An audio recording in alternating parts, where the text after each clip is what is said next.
আজকে দুঃখ ভারাক্রান্ত হৃদয়ে এখানে উপস্থিত হয়েছে। গ্রামীণ টেলিকমের শ্রমিক কর্মচারীদের সংরক্ষিত ফান্ডের লভ্যাংশের ২৫ কোটি টাকা আত্মসাৎ ও পাচারের অভিযোগে করা মামলায় নোবেলজয়ী ডক্টর মোহাম্মদ ইউনূস সহ ১৪ আসামির জামিন মঞ্জুর করেছেন আদালত। ২ মে বৃহস্পতিবার ঢাকার বিশেষ জজ আদালত ৪ এর বিচারক সৈয়দ আরাফাত হোসেনের আদালত আসামিদের জামিন মঞ্জুর করেন। এদিন মামলার অভিযোগ গঠন শুনানির দিন ধার্য রয়েছে।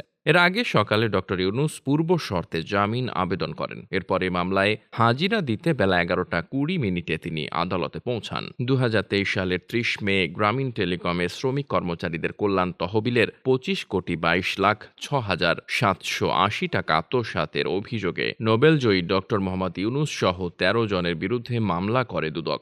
সংস্থার উপপরিচালক গুলশান আনোয়ার প্রধান বাদী হয়ে মামলাটি করেন। এরপর ২০২৪ সালের ১ ফেব্রুয়ারি ঢাকা মহানগর দায়রা জজ আদালতে ডক্টর মোহাম্মদ ইউনূস সহ ১৪ জনের বিরুদ্ধে চার্জশিট দাখিল করেন মামলার তদন্তকারী কর্মকর্তা দুদকের উপপরিচালক গুলশান আনোয়ার। দুদকের মামলায় আসামি ছিলেন ১৩ জন। চার্জশিটে নতুন একজন আসামির নাম যুক্ত হয়েছে।